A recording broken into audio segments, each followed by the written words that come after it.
Hello, and welcome to another episode of Rig Along with your special guest host, Mabel. As always, um, she's just just finished eating dinner, and I've got a couple snacks here to hopefully keep her entertained because here she goes. Right on cue, right on cute. You gonna keep going? All right. I think that she might even smell her treat that she kind of wants. So we'll see how long she'll go before I give it to her. Um, yeah. So thank you for tuning in. This week we're going to continue with our character Cadence. Last week we started to rig inside the head. We started to get right into the eye. So today we're going to go over a couple of things in that eye before we move forward, and then we're going to move forward, which is really exciting. So, one of the other things I wanted to mention was yesterday we had our first Mistake Monday, and there's actually an update to that. So, I'm actually going to I'm going to create a post. I'm going to create a post because I didn't have time to go through it to go over it today within these couple of hours. But some pretty exciting news for one of the fixes that I suggested. Well, I couldn't suggest. So a user found the suggestion in the same answer that I provided, but he went one step further and got us closer to exactly what we wanted in fewer steps. So that's pretty exciting. That's why I love the internet. And yeah, that's creating magic. That's the connection. So if we're going to go a little bit forward today, Mabel, you cool? You ready? You ready to get going? We're gonna have a moment. Yeah, she had a good day at the dog park today, so I assume that she'd be tired and be pooped for this, but she's not. Okay, ready?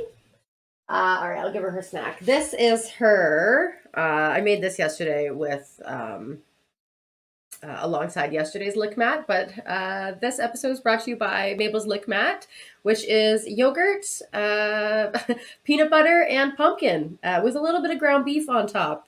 So that will keep her busy for the next little while. And if you take a look, she's gonna want it, right?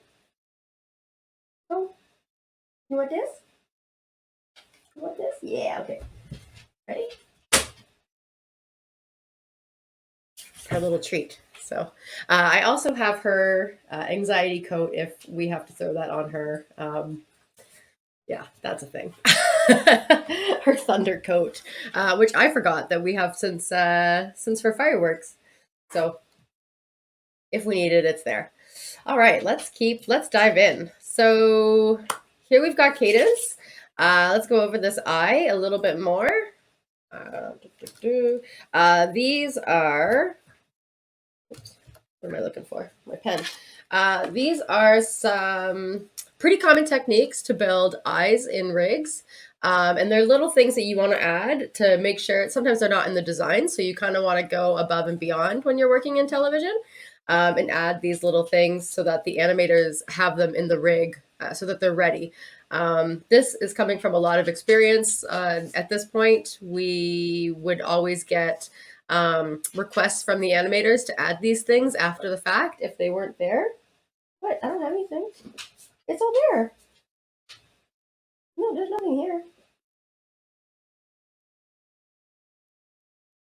I don't know. That's your lick mat. Oh no. All right. She needs 3 lick mats. Super busy. Oh no. Come on. You have it.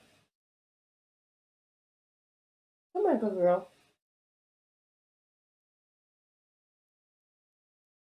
That's it right there. You don't want it? Okay. All right. Where was I? This is working from home. I have to try to ignore her. Okay, are we gonna have to put on your coat? All right, maybe we put on the coat. Here we go. 1 second.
Okay. I think we're ready. Yeah, fashion show for sure. This is her thunder coat. This is it's like a compression jacket, so it feels like a warm hug, and it sounds like it's not working. All right, I'm not gonna look. Maybe it'll help. She should be okay. Uh, all right. So the eye network, yes. So we added some details in here that they're not in the design. You can't see them. We added the what did we call it? We called it a winkle. So that cute little like happy smiley face when they go like this and like they make those big cheeks. So we added that within our drawings. The same way that we created the winkle, we actually affected our eyebrows so that our eyebrows have and the winkle have cutters so that they affect the drawing and they cut into the eye so you get maximum animation and some flexibility in there. Um, but you don't necessarily see the mask. So that is what this bright green color is. And where is my color? Here it is. Pull up the palette. All right, so yes, this cutter color right here, it's a little bit brighter than the colors that are in his, or in their palette, in their actual design. So there you can see in the drawing submissions, we can see it a little bit better, or I can actually pull up my my library, which is typically where I like to watch my drawings. But I have the winkle here, and then in the eyebrow, we have the same technique. Now we will be eventually giving these eyebrow. Oh, I'm not. Wow, thank you. Oh, thanks, Maywa. Thanks for the shout out. I didn't share my screen. Hang on. Gameplay. Whoop. So we've got the cutter color added to our eyebrow, and then we've got our cutter color added to our little winkles there, so we can have our shapes, our flexibility. We will be adding deformers to these pieces at a later time. We're not doing that right now. Deformers are things that I add very at the end. I don't tend to do everything. I don't tend to like create a piece, add the deform, or create the piece, add the peg, create the network, then add the deformer. I like to do everything in one go. I find this saves me a lot of time because I'm just flipping between a couple of tools instead of all of the tools at once. And so that can be a little overwhelming for people at that time. So let's see. All right. So for the eyebrow, you can see here that there's the cutter color, and then I'll show you the winkle one more time because it wasn't on my screen. I have my drawing substitution windows open, but I typically watch my drawing substitutions from my library. So I'm going to hide that so I can have my color because I will need that for today. And then we also have our upper and lower eyebrows.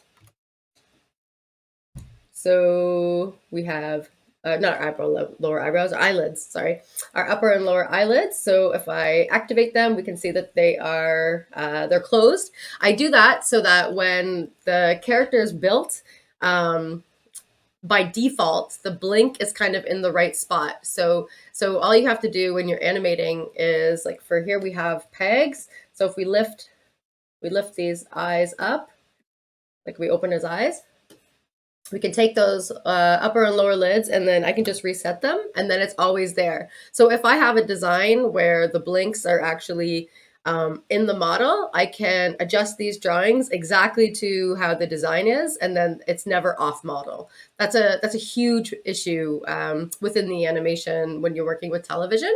You always want to be on model. So that's a really nice thing to have, especially within the face. Faces, as I've mentioned, is very important. How do you reset a peg? So you reset a peg by hitting R. So you just can, you can just move whatever you need. And then when you are done, you just hit R and that'll reset it. And so I'm going to leave them reset, but because I want to look at the character, I just deactivate them. And then I can see everything. So our eye is, I think our eye is finished, except that we still need to finish the hierarchy. Now, today, I'm not going to work on the hierarchy of the eye. I kind of want to dive a little bit further into our character.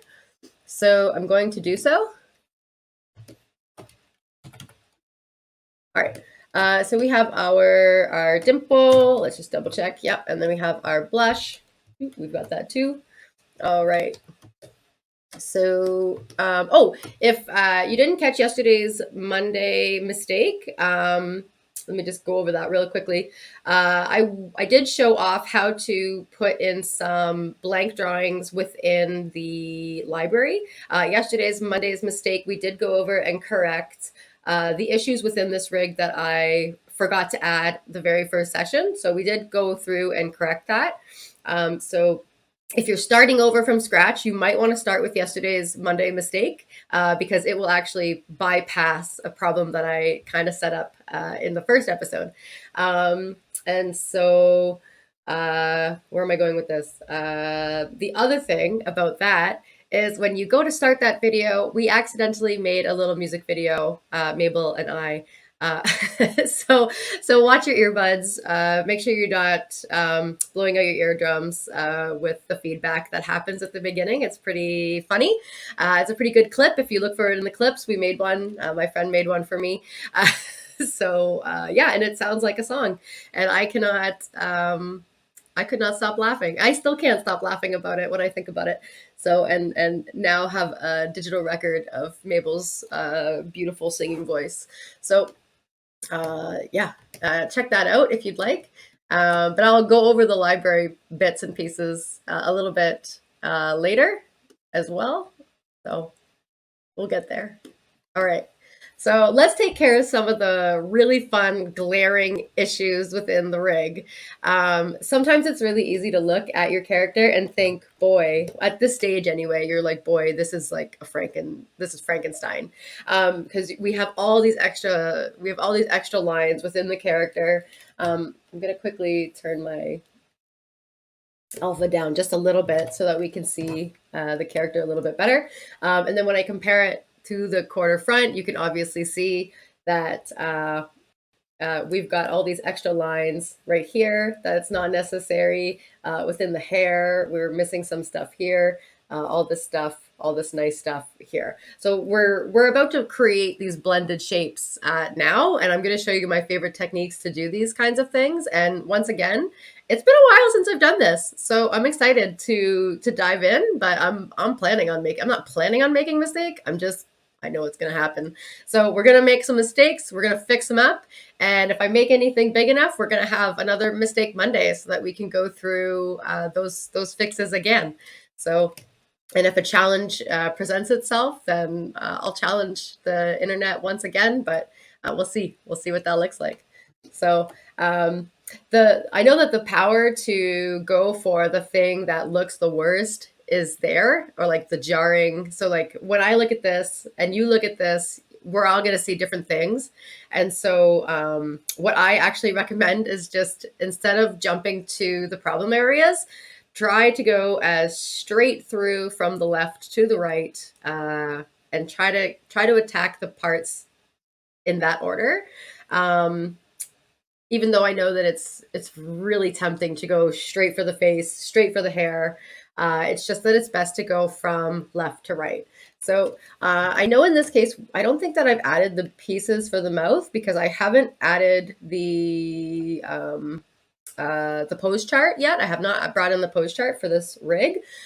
So what I'm going to do is I'm going to create a backdrop, and we have a shortcut. I've created a shortcut for that where it's just Control-Shift-D. And that one is going to be, I'm going to color it and call it complete mouth. And basically that's just a little reminder to myself because again, I'm going left to right, even though I'm skipping this portion right now. I am going left to right. It's okay to, I find it okay to skip the mouth because sometimes this information isn't quite clear to the rigging team on how a lot of these mechanics are working. So sometimes the mouth is so complicated, you kind of want to wait for it to be the last thing that you do anyway.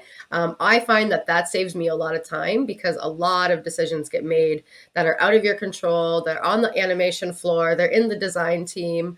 Little things like mouths and can be a little bit more complicated. So I don't like to tackle those things first. So in this case, we're going to skip over the mouth. We're going to keep going within the network, and then we'll come back to the mouth when it's a bit more appropriate. And it might actually be one of the last things that we do within the head of the character, and before we move on to the body. The good thing about the mouth, though, is if you follow along with the pupil, it's a very similar system that we're going to build within there with all of the moving pieces. Yeah, all right. But then, yeah, we get to the next portion of our network, and it is the head. So we are going to actually take care of this little extra forehead brow right here. So let's grab, I'm going to go and I'm going to grab these layer filters right here. Just the layer filters. Copy. Bring them over here.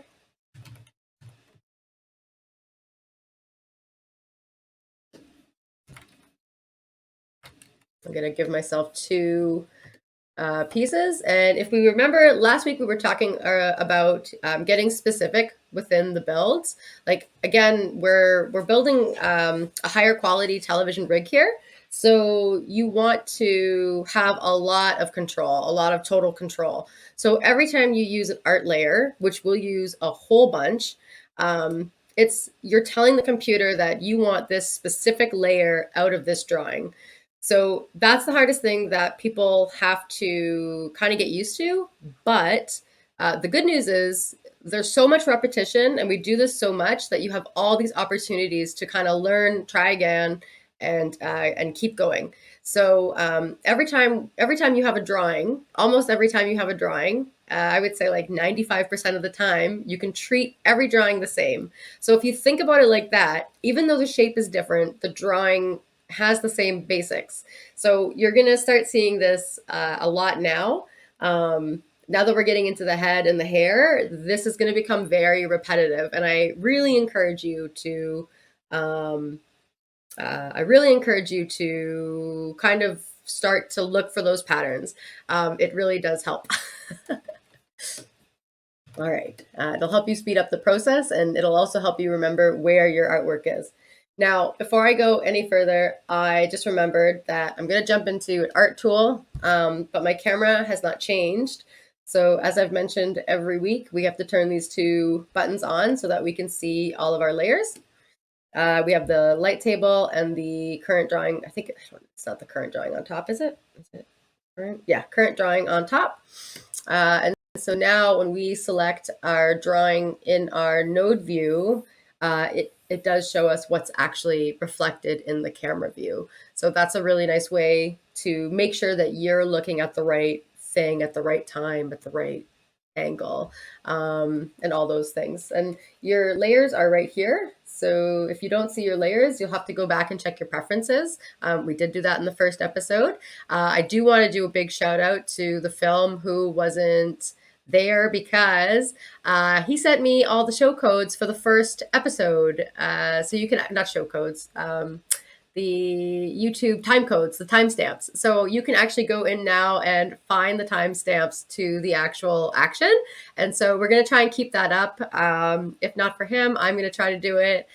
We've also set up some markers in the chat. So if you do the command, it's just, let me see if I can type this. It's just marker. I think I have my caps on.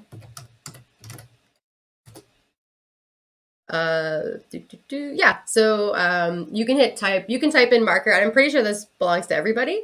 So it will actually mark the time in the thing, in the Twitch stream, in the stream, so that we can go back and find something cool.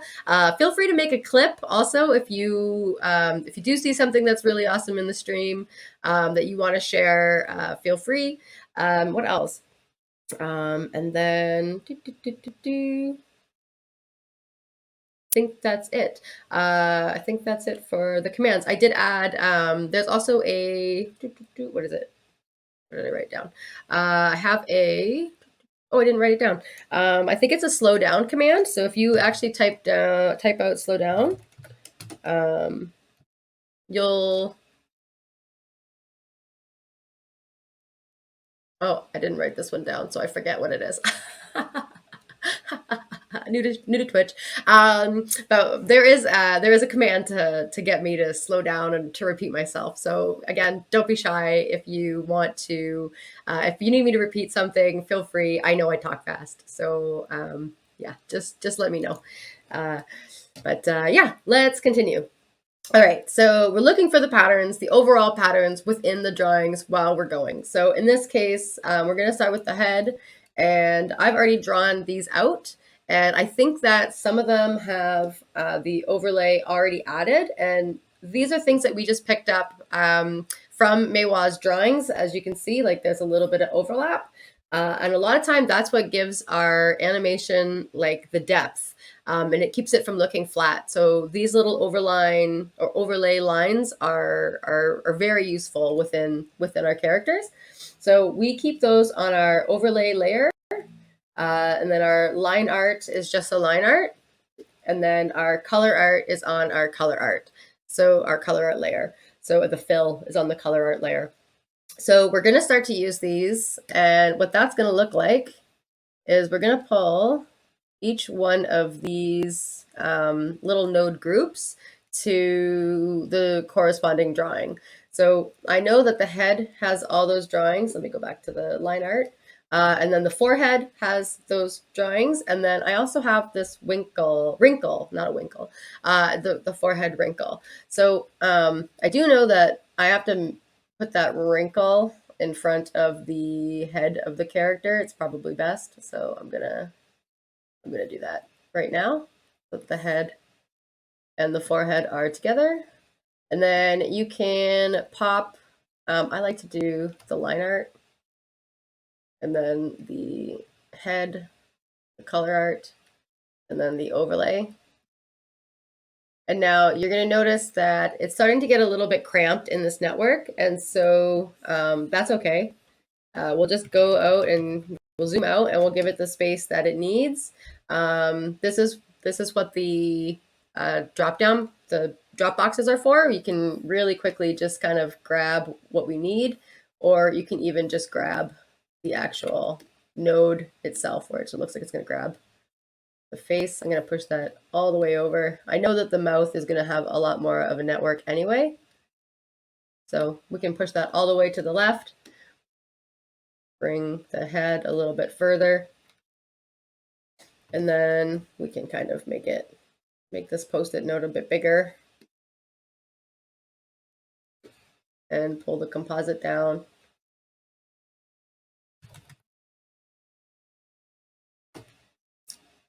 It can start out complicated when you're looking for these patterns, but I promise you, after you do this several times, um, it's almost like every character is almost the same. It just takes a little bit longer. All right, so we've got our forehead, and I'm gonna pop these layer filters in, and again, one for each. And there's no crisscrossing of the lines here. I'm missing an underlay. Let's add that back in. All right, and now we can double check our network. Sometimes it's better, like right now I'm kind of jumping between the drawing tools and the networking tools. The networking tools are camera tools. So the camera tools and the drawing tools work a little bit differently. Back when I was doing the first and second episodes, I was talking a lot about how many select tools there are. And there's technically two that are for the drawing tools, and then there's one that's for the camera tool. And so this is where we're gonna start to introduce, and I've been using it here and there, but I haven't been drawing attention to it. But we're going to really introduce the idea of like why this is important. Because when you're networking and you're in a drawing tool, you're not really going to see what the camera sees. So you're not going to be seeing what the networking, like you're not going to see the networking reflected in the camera. You're only going to be seeing the drawing. So that means when we're starting to do this part of the network, you always want to be in the camera select tool. Oh, what happened? Oh, something fell. Okay. You always want to be in the camera tool as you go. So that means this tool right here, which is your transform tool, which is Shift T if you want the shortcut. This one is, this is basically like your all around select tool while you're animating. This is kind of how you grab everything. You select something and then you jump up the pegs hierarchy, and then you can jump back down, but you're pretty much always using this tool to transform. So sometimes I call it a camera tool. And I say that specifically because I'm trying to point out that you want to be in your camera while you're doing these things. So forgive me if I call the transform tool the camera tool, but that's kind of important because it's just all the same to me. All right. All right, so now within our camera tool, you can see that our network hasn't changed, but if we start to unplug all these little lines, you'll start to see that it looks better. So all I've done right now is unplug the line art. However, if I grab, let me give these pegs just so I can move things around. If I grab this drawing and I pull it aside, you can see here that the line is broken. So what we're trying to do is preserve the idea where the shapes are going to be moving. They're going to be like working together. They're not blend shapes, but they're kind of blend shapes. They're going to blend together. But we want it to always look like it's solid. So that's why it's really important that we are using the line art. We're using all of these lines together, all these little nodes together. Let me reset these. And so what we need now is a cutter.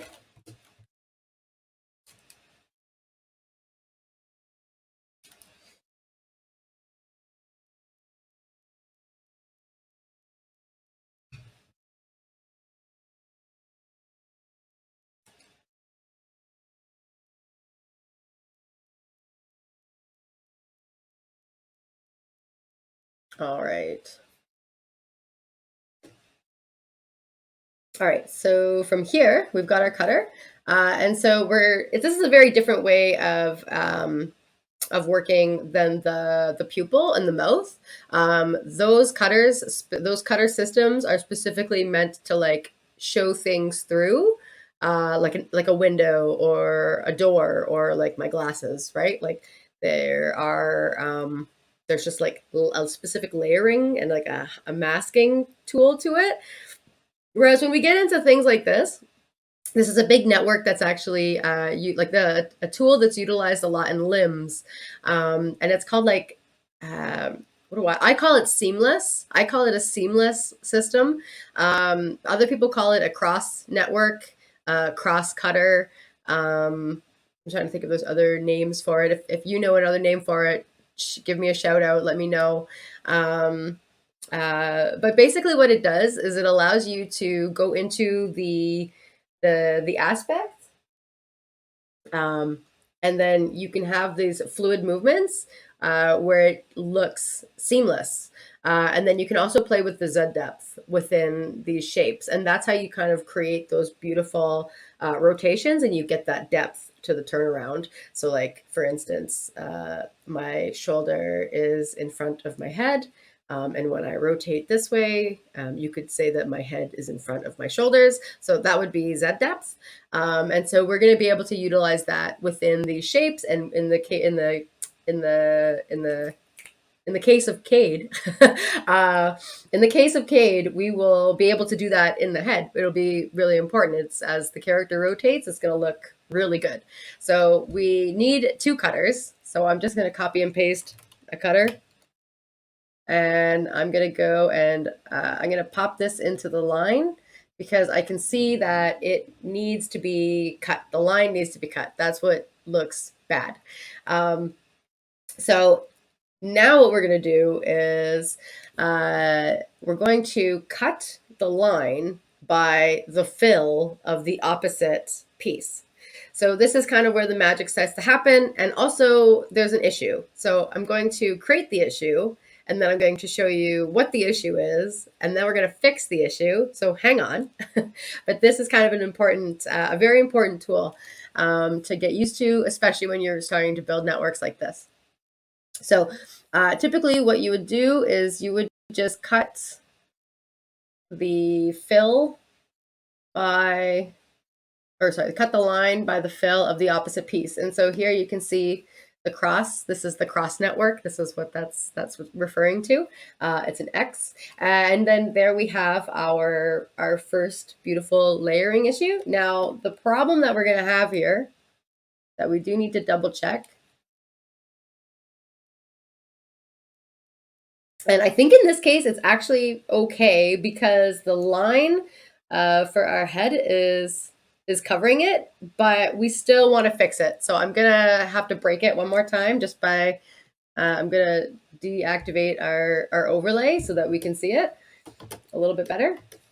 And so if you actually look really close within where these two pieces intersect, you can see that there's like a big notch coming out of it. And again, I like using the transparent, a little bit transparent lines because you can really see these things. Now, with a line, the way that that works is there is we've talked about the stroke tool before. The stroke tool runs through the center of the line. So if we turn that on, we should be able to see, we go to our drawing, I should say, you should be able to see there's your stroke tool there. The fill goes up to that stroke line. So the fill is going to the center point of that line. But in the case of these kinds of networks, that's almost too much information for the cutter. And so it's actually creating this divot. Now, to remedy this, there is a tool. And to use that is what these APs are for. This is the auto patch. So if we bring up an auto patch, it's right here. It's like this little auto patch isolate. It's got this little strong icon. And what the auto patch does is it kind of takes your artwork and it resizes it. Now, for the auto patch to work, you have to have your art on the color art layer. This is why we separate our art. So in this layer right here, if I jump back into the drawing tools, we've put our fill on our color art layer. This is the layer that the auto patch is drawing from. Hello. Hi, anime art. Yeah, so this is why we're pulling the auto patch is pulling the information from. So if we jump back to our camera tool, our transformation tool, we can actually take our connection from the auto patch and we'll go from both ones. And instead of using the color art, you're going to use the auto patch. So all we're going to do is replace the connections that we already have. So instead of, and we're using the same, so the forehead has its overlay, line art, color art, and auto patch. It's also got an underlay, but we're not using it. So it's there, but we're not using it. And it's very clear in the network right now that it's not being used. Sometimes I like to work like that, just so that it's there. And then we're taking this color art and we're just replacing that auto patch. And so you can see that it fixes it and it gets rid of that divot and it gives you that really nice crisp line. And we want that. That's exactly what we want, that crisp corner. So we're going to do it again. We're replacing the color art by the cutter. Or the auto patch, the color art from the cutter to the auto patch to the cutter. And now what we've done is we've successfully fixed it to be both ways. So if I undo really quickly, and I'm just going to quickly throw this piece. Oh, let me do this the other way. I'll bring this one forward. And I have to hide the overlay. Yeah. So if I only do one, it's still kind of broken, especially when we go to rotate the character around. So again, I haven't talked about rotating. I haven't talked about dead depthing. We're not quite there yet. This is just like the prelude to we're doing this because we know it's coming. So yeah, you want to make sure that you are treating each piece exactly the same.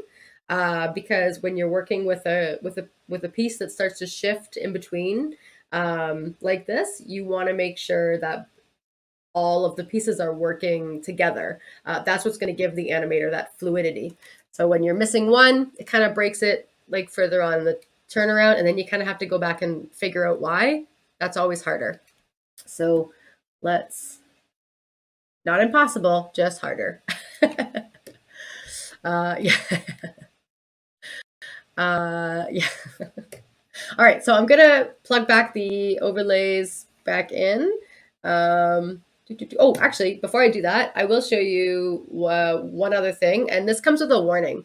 So the auto patch is it's a utility. It's not artwork. So you always want to make sure that you're not taking your auto patch and you're not treating it like artwork.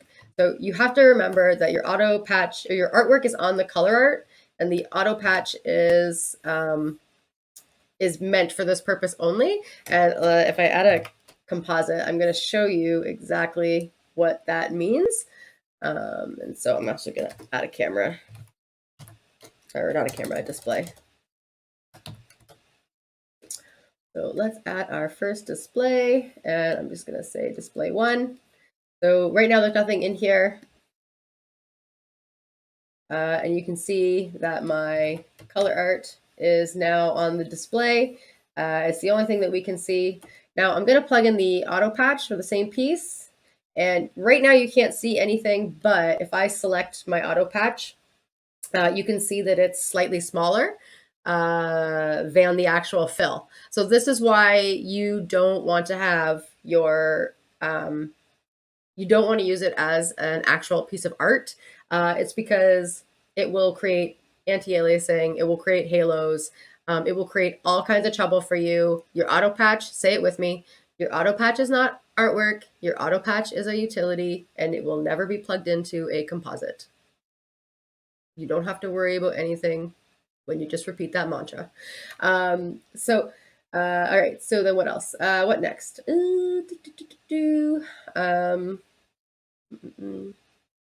I will show you what that halo looks like. That is what I wanted to do. All right, so I'm gonna unplug the color art. Now we're just looking at the auto patch, which is the smaller version of the color art. And I'm gonna put the line art on top of it, just so that we have something going around it. Okay, so there's some things. So the auto patch essentially slices off the full line, not just the center line from, yes, exactly. My auto patch is not artwork. That's fine. That's all you need to remember. Do not plug your auto patch into the composite. It is not art. It is a utility. It is a tool. It is a tool in your tool belt. All right. So I have these two pieces, and from right now, it looks fine. This looks fine. But the problem is when you actually go into look at higher resolution image. So if we switch over to our what is this button? I usually call it the high res button, render view. We're going to jump over to our render view. And so you can kind of see here, if I zoom in, I'm going to get rid of my transparency real quick because that'll help.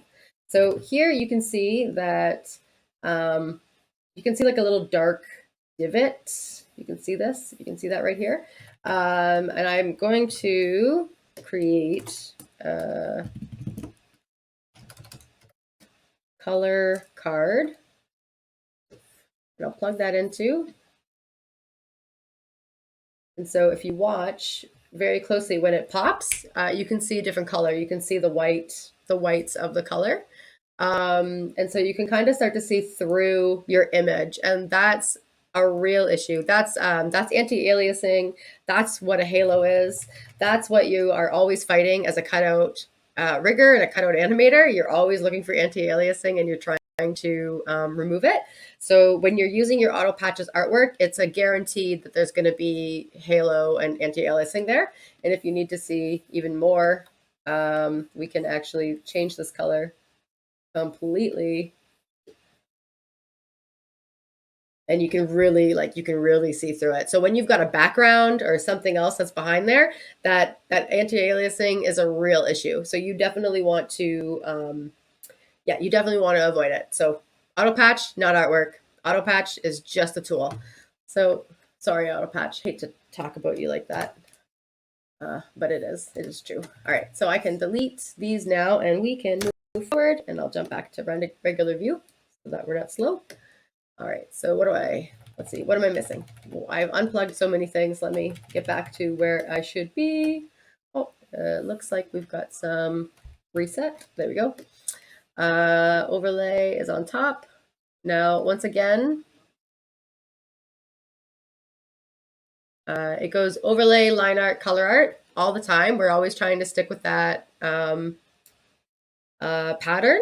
One thing that you can do to make it easier for you, if you find that, like, again, we're starting to get into a situation where the pieces are creating a lot of connections. And so if you're finding that hard to work with, you can simplify the process a little bit more just by creating more composites. So I've added 2. And what we could do is we can add basically a composite for each drawing that has all of these little art nodes. So this is not necessarily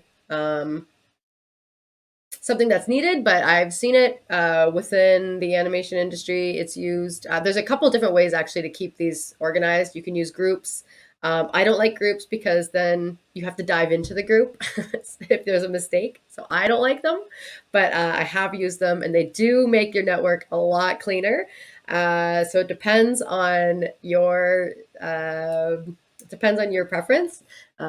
Maybe I will get into that another time, but I'm just going to add a composite here just so that I can show you how easy this can be. And again, I'm trying to keep with my original layering of the network. I'm not trying to change anything within these little blue streams.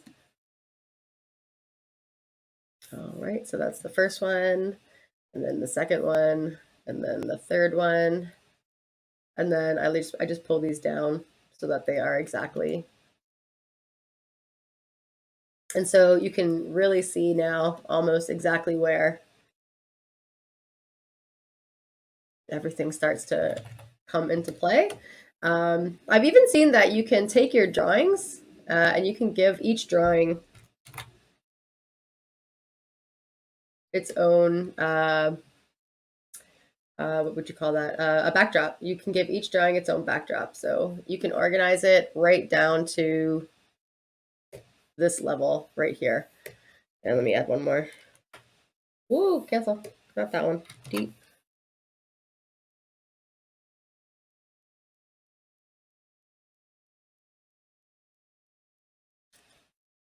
So when you're new to the program, I find that the most common way to work is you want everything to be really squished and really, really close together.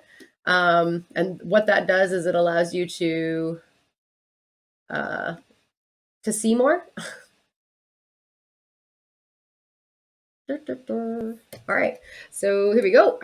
So now when you want to like move a drawing, you can kind of grab the backdrop, and it just kind of keeps everything nice and in there.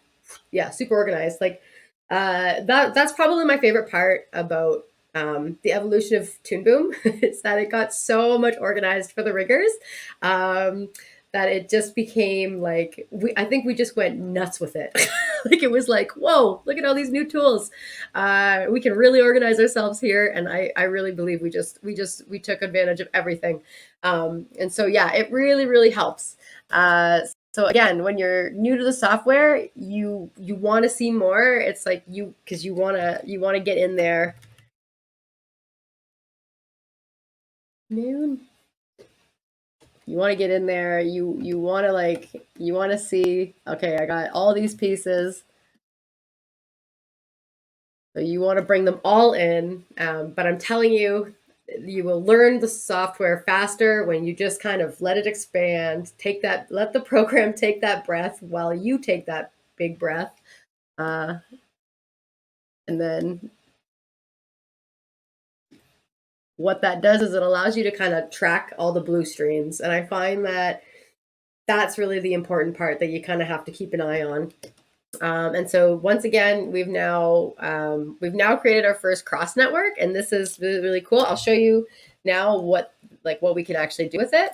I kind of did it earlier, but we'll do that right now. And so here you can just Z depth forward.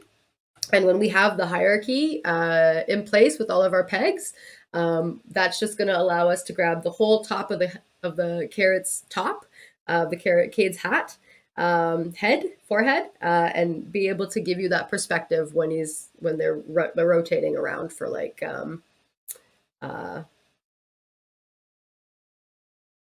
the rotation and animation. So if you got to do any hair flips or any sort of like fun head movement, I don't know, it'll be able to be done very easily, and with the help of deformers, with moving these little overlapping lines right here, it's going to be beautiful. And yeah, all right, so we keep going.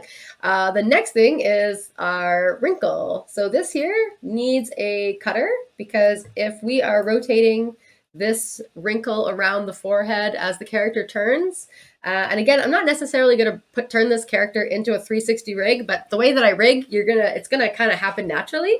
So we want to bring in a lot of those elements to this. So we want to set up a cutter so that when the character's head starts to turn, that gets trimmed by the head.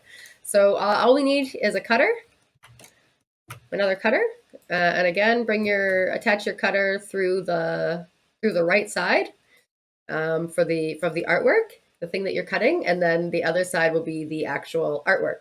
So in this case, I don't think we need to join the cutter with the head. I think that the forehead will only be cutting it. So we can just hook that up. We can bring it to, in this case, we can bring it to the color art. And then this is a regular cutter, so we just have to turn it into an inverted cutter. When the lines match and they overlap like this, I don't have a problem with that. I think that's fine. But if the line is on top, or if you're getting into any special compositing, we might still need to layer it underneath. So the way that we can do that is, here I've brought the artwork on top of all of these pieces, but what we can do is we can bring it and just pop that right in between, right between the line art and the color art. So right there. So again, it comes down to simple layering. You want to keep track of these things. This is the hardest thing. There's hundreds of drawings, so there's hundreds of layers. So you just want to always revert back to that pattern.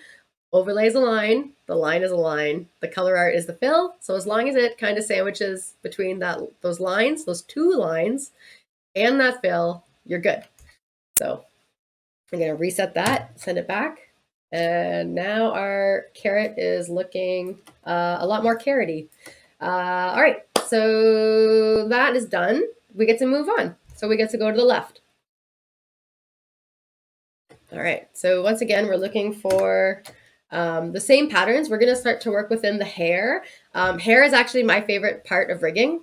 I find that you get to have a lot more not creativity. It's all kind of the same thing, but the details are always so different and wild. You get to like incorporate all these things. So I find the hair to be the most fun part. We have a question. Just to clarify, the wrinkle is still on top of the forehead color art, but behind the forehead line art. Yes. Yeah, it's sandwiched in between. So in the camera tool,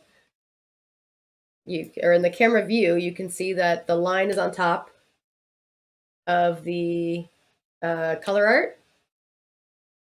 Yeah, the forehead's line is on top of the wrinkle line, and then the color is behind it. And let's see, and then in the network, to show you what that looks like again, the cutter is going into the forehead's composite, but it is behind the two lines. Let me just select the wrinkle. There you go. It's behind the two lines that are right here. So I can actually unplug these completely and you can see it clearly. And then it's the color art. So undo. All right. Hair time.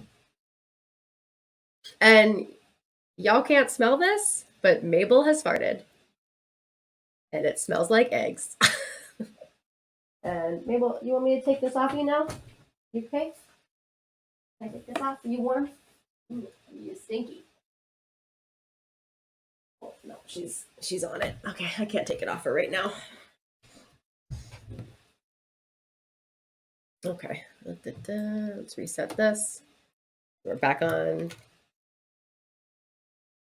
And we are just grooving through. We'll probably be able to finish all the head today, which would be cool. All right. So let's speed. No, let's not speed up. Let's do this the long way, and then we'll speed up for the next one. All right. So we're gonna basically do the same thing that we just did. I'm just copying and pasting the drawings, the drawing layers, the art filters. Yes, yes, smelly dog farts. It smells like eggs, rotten eggs. And also, just to clarify too, the layer filters you can copy and paste. I am not copying and pasting special for these nodes because they don't really hold any information that you could be transferred from one to the other. They're literally just there to separate and split the artwork. And so, yeah, that's all. You can copy and paste them at your own free will. You can literally create, which sometimes I do. You can just create like a trail to go through your network, and then you can pull them as you see fit, and then you can delete them because they obviously look like litter, litter within the network. Okay, and I'm gonna pull. I know we're gonna need more space, so I'm gonna pull all this stuff over.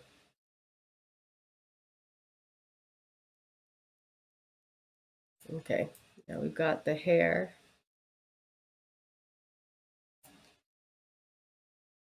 And actually make this bigger.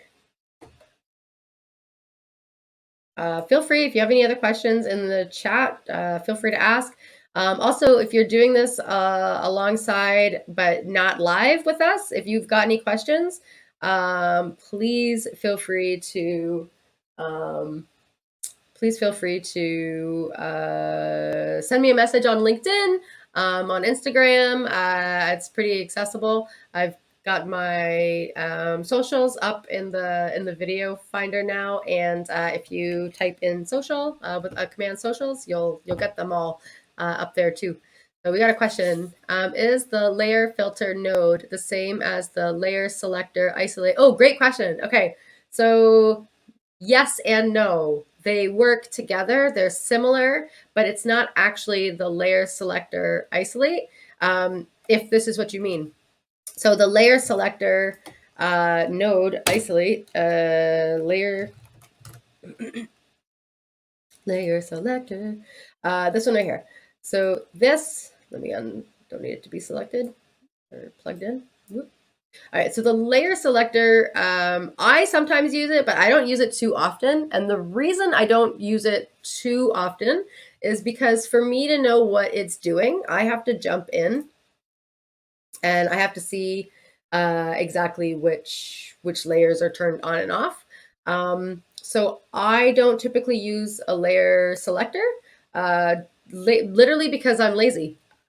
I don't know how else to explain it. I don't want to jump into a node. I want that information right in my face. That's how I like to work, so that I can kind of see it from like a distance, from afar. But yes, it's exactly the same. So but it can do a little bit more.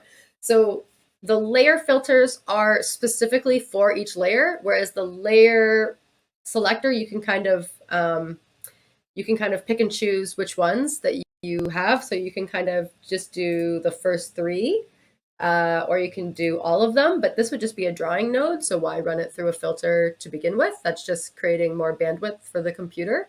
You have to remember too that these programs and these rigs can become really big. They can become really heavy, especially if this is probably would be considered a simple rig in an animation studio.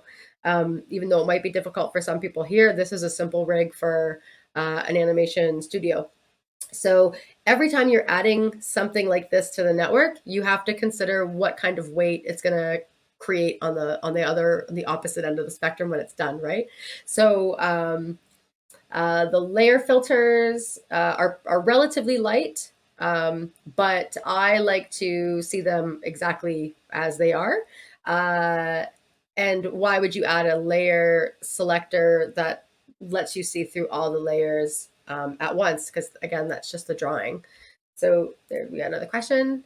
So maybe I'm getting ahead of myself and it's a bit early to ask this, but do you have a general rule for what color backdrops you use for different body parts? I don't have a general rule actually.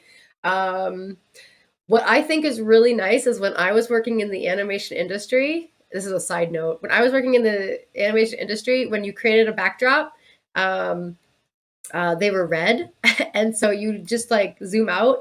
And if you weren't going in and resetting the colors, uh, they were just like these big red squares, and like red is the color of anger. And in rigging, you can get really frustrated with some problem solving issues sometimes. So I couldn't stand that. And so when they changed the color to black, I was so happy. And I don't know if I had anything to do with that, but I was working for Toon Boom at the time, and I did suggest that in one of my very first meetings working for them, and it got changed. So I don't know if that had anything to do with that, but I just felt so happy to see black backdrops as the default instead of the angry red color. It was too much. But as for like choosing a color for body parts, no. Studios might.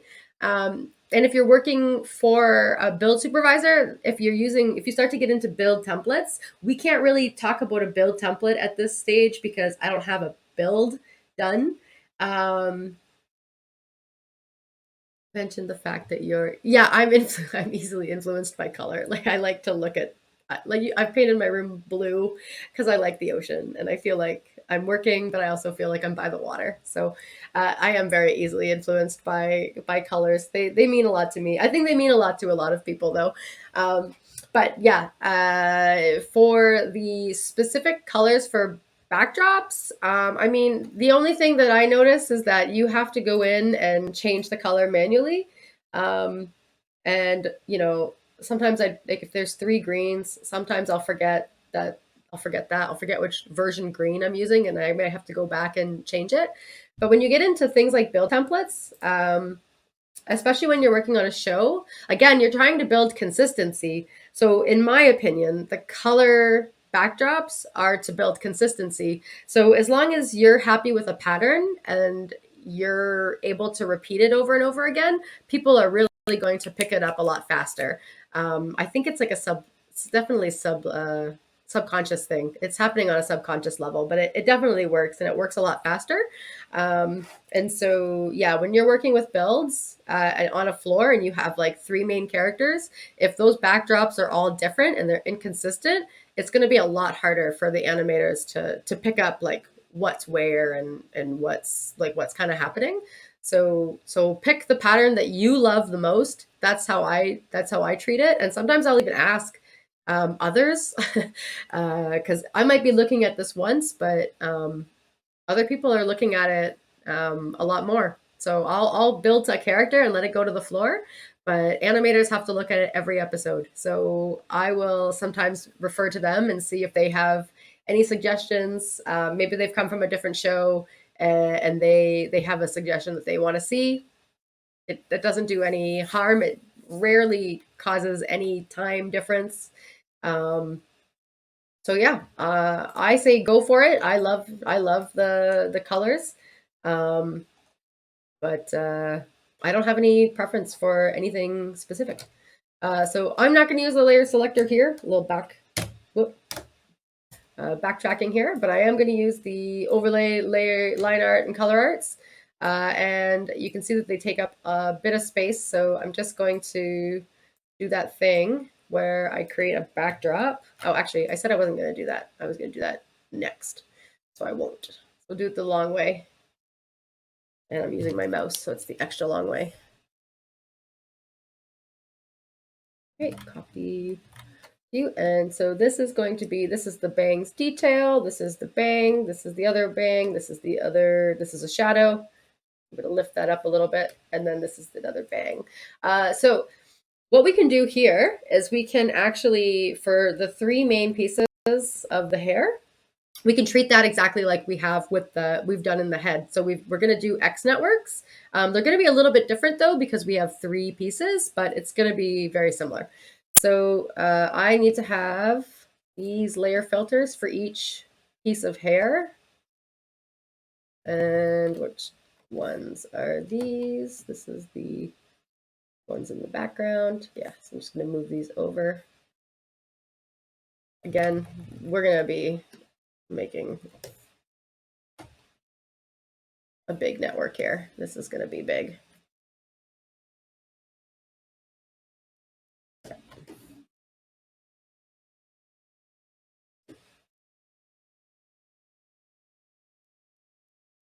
Yes, where the cutters cross over. X network, seamless. Again, I refer to it as seamless just because you're going to start to see that when it moves, the lines don't break.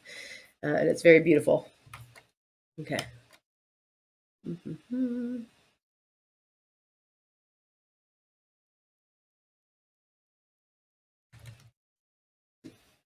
All right, so I've got this one, and this one. And then I got this one, but I'm going to pull this one out. All right. So again, I like to do this the same every time. So I'll pop the line art in, and then I will connect the 3 layers. You can always check your artwork at this time too, because I do remember I was a bit sloppy when I was drawing this, because I was kind of worrying that I was getting ahead of myself, so I didn't separate the color from the line art layer. I just drew. So we can do that now. And I've got, let's add this. Actually, we'll leave it for now. And then you can see here that because I'm starting to get specific, my color art is not showing because it is not plugged into the network. And I haven't plugged in my overlay, so I'm going to plug that in now too. Sometimes when I find that there's a lot of things going on, I will unplug the easy things. So in this case, it's this little detail right here. I'm actually just going to unplug it because it's kind of getting in the way. And I will, when I zoom over to look at the other design, I'll remember to put it back. It'll get treated very similar to the wrinkle that we're doing. So it's a detail that we don't need to focus on right now, but we will be focusing on it after. All right, so I got those three, and so I want the line art to go from this to this. Oops.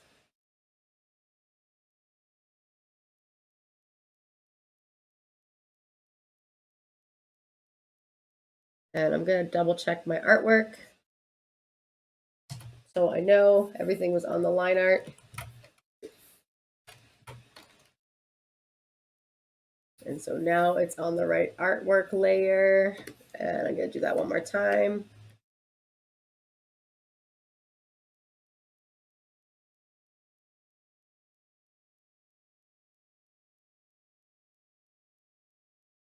Okay, and I've got a cross layer here.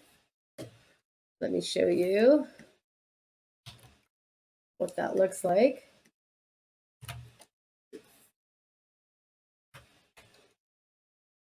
All right, so what that usually looks like when you've got a cross line is that your line will look a little bit thinner than the rest of them. So if you can kind of see here, I caught it really quickly, but I'm used to it. And so this line is the regular thickness. This line is half the thickness. And so I can actually see that I've got a cross in my network right here. And it was an accidental one. I don't want this one. So I'm just going to pop that back so that we know that the color art is behind the line, because that's the order of operations here.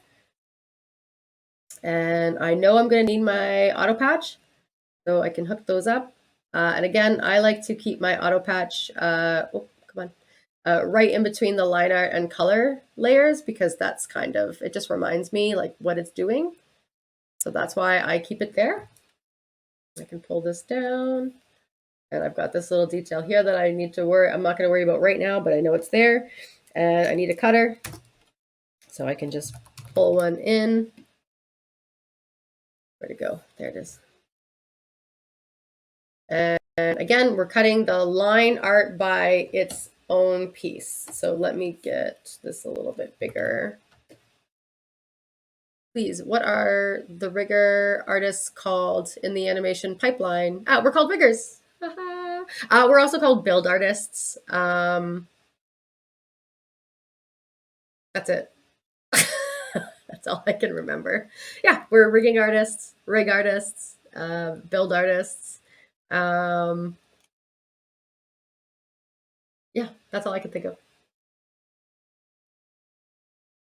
Yeah.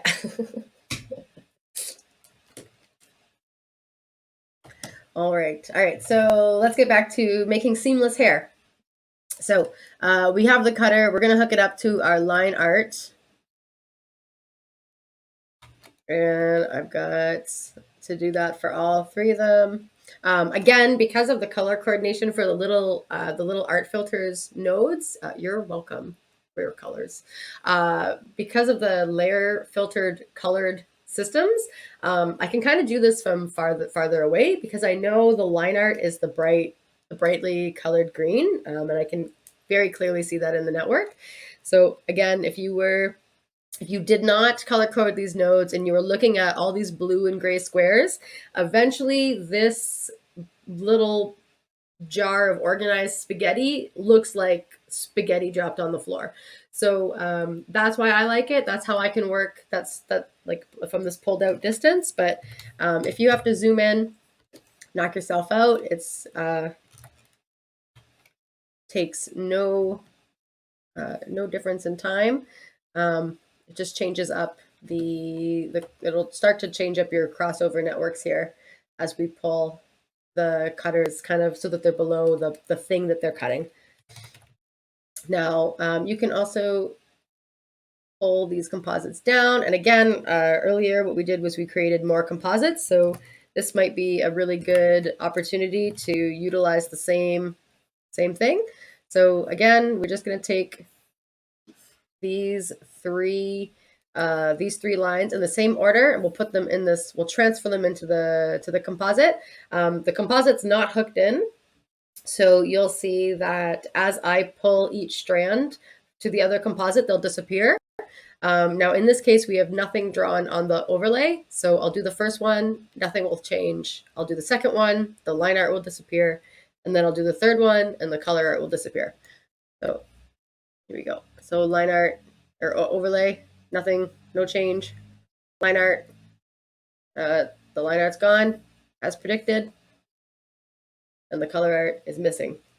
So we can bring that line or that whole drawing back just by doing this. I'm gonna deactivate it so that kind of out of the way, and then we can do it again. So I'm gonna steal another composite, and I'm just going to do these 3 connections. So same thing. So there's no overlay, so no change. Now the line art should disappear, and the color fill will disappear. All right. You can plug that in just to make sure. And another way that you can do that, exactly the way that we just did, but it's a little bit different, is you can actually plug in a deactivated composite, and as you do the same plugs, in this case, since we're going from the right to the left, the color art will disappear, the line art will disappear, and then nothing will happen. But they'll disappear because the composite is deactivated. So it's a very similar method, just something that you want to look for. And sometimes you're doing these things and you're like, oh, why? What just happened? But again, you just want to remember that it's all right there in the network. You just kind of have to keep an eye on what it is that you're doing. So the color art disappeared, the line art disappeared, and now the overlay is going to get plugged in, but nothing happened. And it wasn't supposed to. So we can bring those back if we'd like. So activate. We also have a couple other details that we have to take care of. So there's this one right here. Why is the overlay important again? The overlay will give us more fluidity and more flexibility in our animation. And it's just it's like a beautiful detail. It's like the cherry on top of an ice cream sundae. It's, no one wants to eat it, but it's there because it looks nice. All right, so we got the shadow right here we got to take care of, and we also had the detail right here that we got to take care of. Oh, before we take care of those details, sorry, I never even got my cross networks working. So let's finish up what we actually started. So in the case where you have multiple pieces and you're trying to get these depthing fluid pieces to work, here is what that looks like. So we have to hook that up to our auto patches, and it looks like my auto patch didn't connect there. And so auto patch to auto patch. Now I'm kind of working backwards, but you can see there that it's worked on this one. This one I did first, but if I was to do this over here, there we go. It's starting to come together a little bit more. Let me hide this one for a quick second so that we can really see. I'm going to go back in and add those overlay pieces too to the hair so that you can really see why we want them, and we'll compare it to the design and everything. They're nice little details. All right. So now the thing that we've got going on here is it's kind of half working, half not working. We kind of set it up similar to the head, where the head had 2 pieces. So it made a very clean X network. That's very standard. What we're going to do now is we have to complicate this a little bit more. So if you remember with the head, the reason it works so nicely is it's each piece interacts with the other piece. But because we have 3 pieces of the hair, it's each piece interacts with the other 2 pieces. So in this case, the pieces are interacting with 1, but they need to be interacting with 2. So the way that we can do this is we can actually just add a composite. So the same thing, the same reason why we've organized our networks with these little cute little the composites down here. We can just kind of use H and pop, or not H, Alt,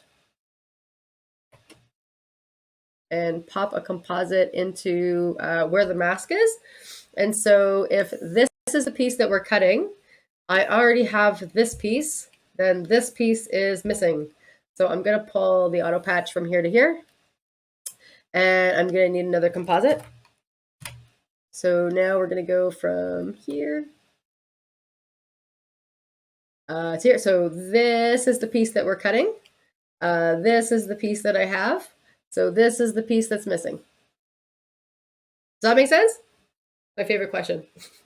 Does that make sense? We all following along so far? No one's asked me to slow down, so this is exciting. I found my tempo on Twitch. Here we go. Oh, sorry, Mabel. Sorry. Didn't mean to scare you. Oh, you're being so good now. Yes, you're being so good. Yeah, you want a treat? Watch this. This is where she's going to wake up and... You want a treat? Good girl. You're being so good. Yeah, you are. Yeah, you're such a good girl. Okay. All right. So now we've got 2 out of 3 done. So we'll do one more. And using Alt, pop that in. And then, all right. So we're cutting this one. This one is connected. So this one is missing. There we go. So there it is. So we'll add our overlay so that we have some nice, we have that nice detail. But we also want to grab those details that we're working on, and I'll bring in the pegs so that we can see that a little bit clearer. So what this will allow, this piece will be able to pop forward. And again, this is the seamless part. It's always clear. It's always crisp edges. So every time you have any type of shape, any type of blob, you can use this. You can use this for any type of blobby shape. We use it for arms. We use it for limbs. You're going to see it again. It's a very common network. This is kind of the only other network that you really need to learn. Like we've now almost done everything that you need to know within Harmony. It's just a matter of repeating it so many times that it becomes like the back of your hand. So that's exciting. And this is the beautiful shapes now that you can animate, and they'll always look like you've got that solid line. So there's no redrawing. Back like 10 years ago, we had to redraw all these things by hand, and it was a lot of work to make sure that the shapes looked closed. So this is a nice, we've gotten to a nice part of the technology. Like technology is working for us now. All right, so let's see, what else we got to do? We got to add our overlays. So in this piece here, this is where we want to look at the design. And I'm going to jump back and just activate my slide peg real quick so I can see the side by side.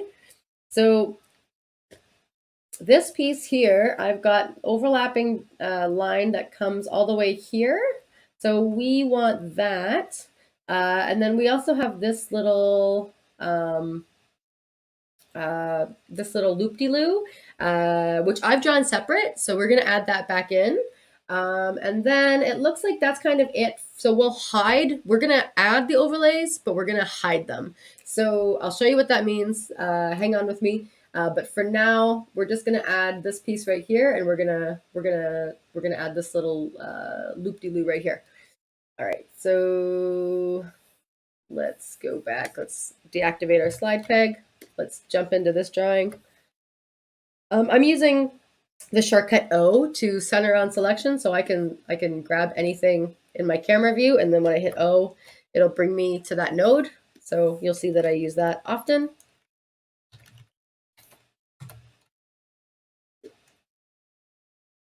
And I don't need my dropper. I need this tool. And what I'm going to do is I'm just selecting the artwork, and I'm copying the whole artwork for the line art, and I'm bringing that over to the overlay. Whoops, I thought I hit something on my keyboard. And you might be able to see, I have too many things in my,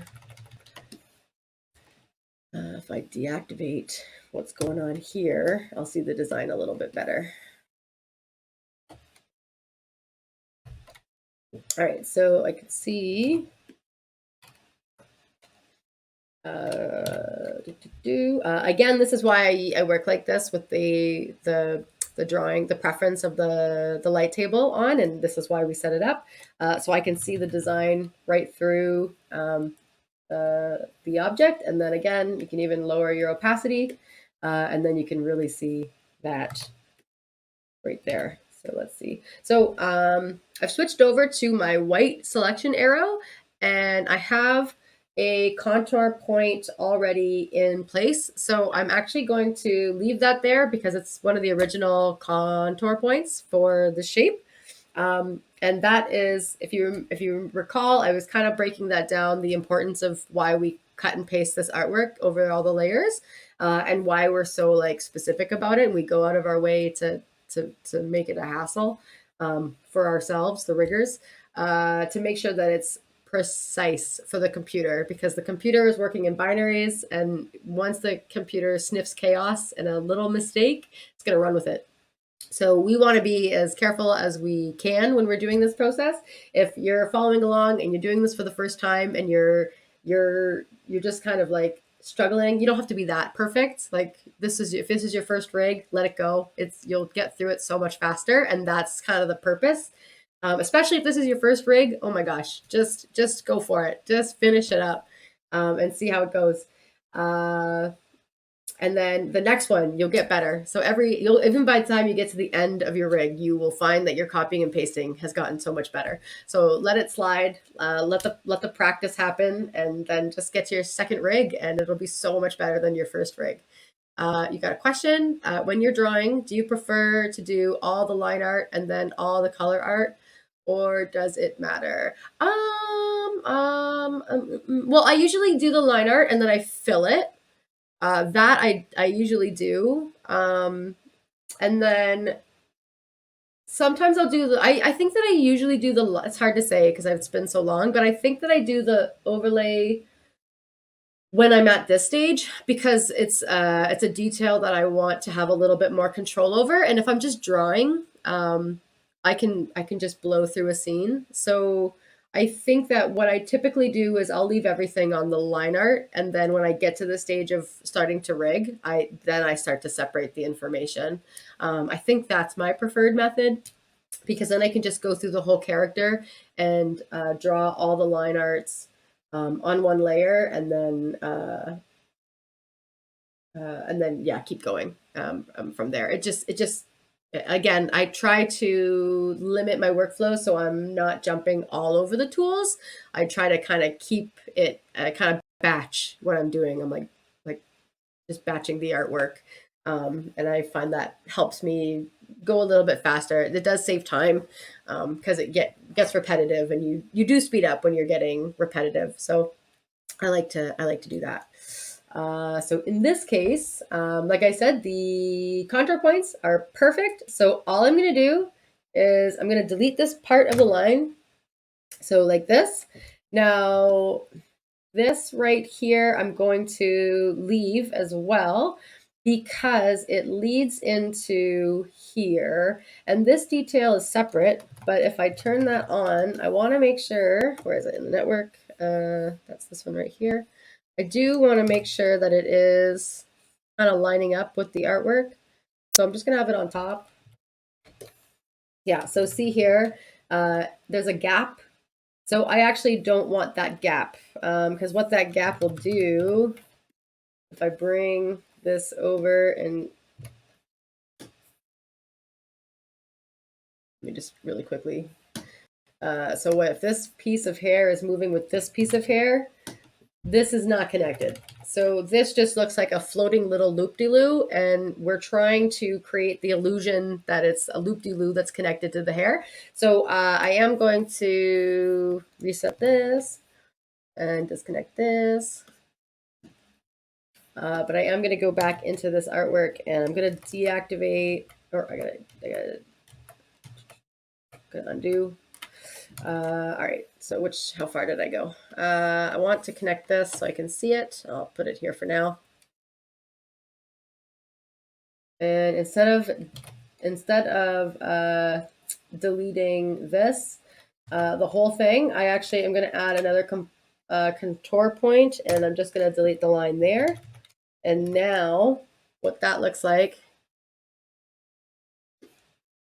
when that slides over, and it looks like that detail needs to be cleaned up a little bit. But now it's connected. So now it'll look nice. And that's like the whole point of the seamless network, is to make everything look like it's connected and working together, and the viewer doesn't notice that all these pieces are individual. So that's the beauty of the overlay line. Let me reset that. And then let's see what else. We're gonna do this one, this one. Let's see. I'm just gonna quickly look at the other views here. And I think what I'm gonna do, yes, I think what I said was what I'd do is I'd add them, but we're gonna hide them. So I'll show you what that looks like. So now we're gonna add the overlay line.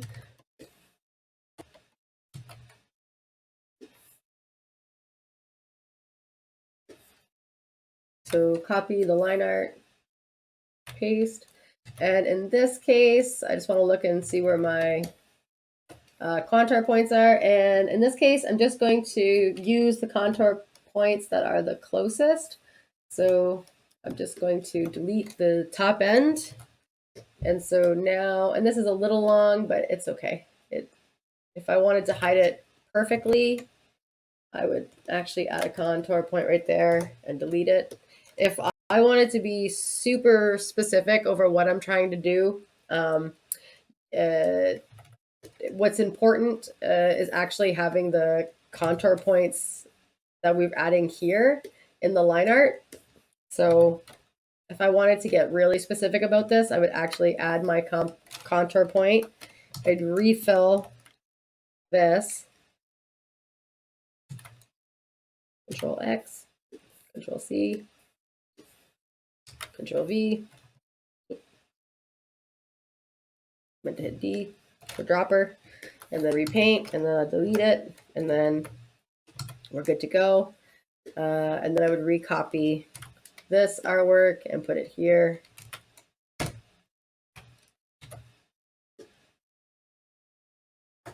And now the contour points are perfect. So I would do that for each piece. So I've added some things here.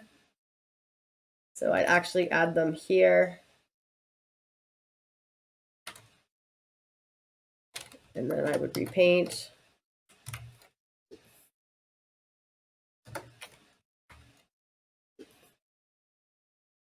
Copy.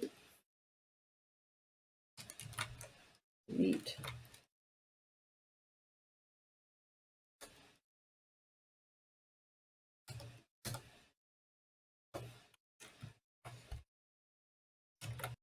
And now this piece has a hidden detail line. So again, it's like it'll just add that little bit of overlap that'll look really nice in animation, especially for subtle animation, stuff that you don't even see, but it's kind of really important. And what happens is when we go to add the deformers, we add the deformers at exactly those ends. So that becomes where you put your deformer points. And so when you're animating and you want to create that shape for like that perfect hair shape, you could like pull it apart, and the deformer works with it. So again, it's just a detail.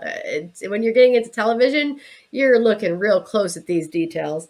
I've mentioned it before, but it's worth mentioning again. Like these shows are blown up on huge screens, and the directors sit there. The directors and the animators, the leads, they sit there and they go through it with a fine-tooth comb.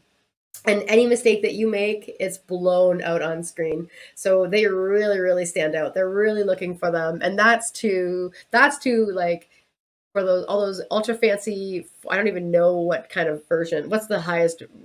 Is 4K the highest? Are we at 8K or 16K now? Like, what's the highest resolution for a TV? It's for your TVs at home, so that they're not picking up our blips. These little blips just become very big eyesores on these new TVs. So that's kind of the reason why we're so laser focused on this stuff, especially when you get into more experienced shows and higher quality shows or shows with texture. Oh my gosh, then you're really looking for little things like that. Okay, let's keep going. All right, we've got, what's this part? This is the shadow. Let's bring this over. We've got this shadow as well. Let's see, I want to compare this to the design. So in this case, the shadow is there. Oh, I do want to bring Okay, I think I got a layering issue, but I will fix that after. I want to bring these a little bit further.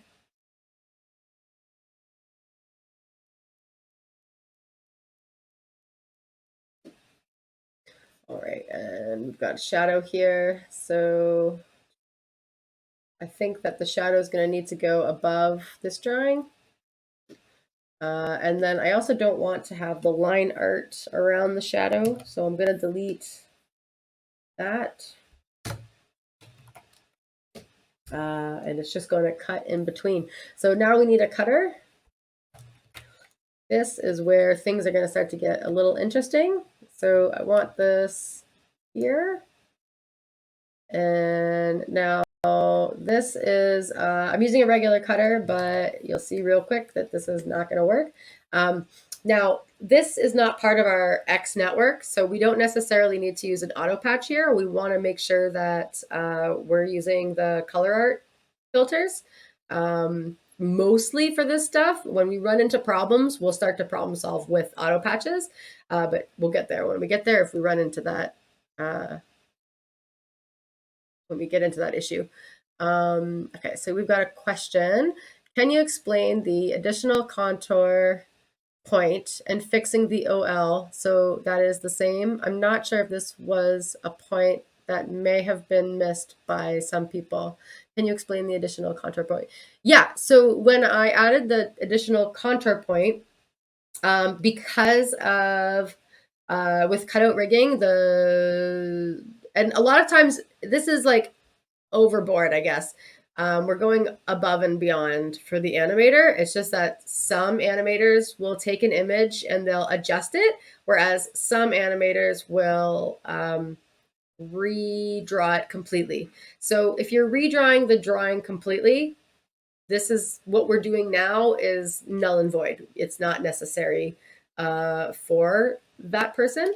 But if they're taking the artwork and just kind of like moving it around, just sometimes you need like a small nudge or a small movement, which is technically what a deformer does, but you still want things to be aligned within all of the layers. So the reason I added a contour point was because my original contour points that I added when I created the shape didn't reflect the drawings on that like real basic, real detailed level. So I added the contour shape here, or the contour blip right here, this one right here, because this was the original one, and when I deleted this line, which is what I needed to do for the overlay artwork to look, the detail right here didn't it didn't cover it, so you had a gap.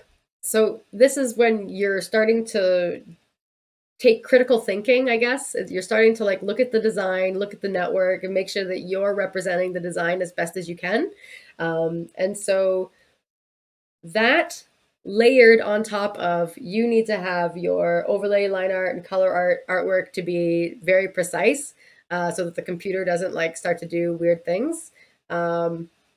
So that's why I created the point, but then I also went and redid my artwork, especially specifically talking about multi-layer contour grabbing for animators. Yeah, and I'll show you exactly what that looks like now as well, because I can do that. So if I turn all my layers on so I can see all my artwork in one view, I don't know if where's my tool properties? Tool properties is here. Nope. All right, so we've got our tool properties here. Had them hidden. Right now I have this turned on, but if I turn this off, I will only affect the drawing layer that I'm on. So if I grab this point, I can move it, and I'm only moving the one point. But with this turned on, I can now see all of my layers, and then I can apply to all the layers. So now when I grab this point, it grabs all of the artwork underneath. And that's the precise stuff that is kind of taking into account by the computer. When you're moving each one individually, you can start to like move things off a little bit and it just shows. So that's the thing. And then the animator has to go in and change each layer specifically. And this is, and look, I've got to move this one too. So it just turns into a little bit of a mess. So we want to avoid that, which is why I went and recopied it. And again, I'm trying to mimic what I would do for TV, so I'm trying to stay as true to that as possible. So if this is too far for you, and again, if you're just practicing copying and pasting these artworks for like one of the first or second times, don't, it's not that big of a deal right now. If it's your first rig, you can always come back and try again. If you wanted to, you could build this character.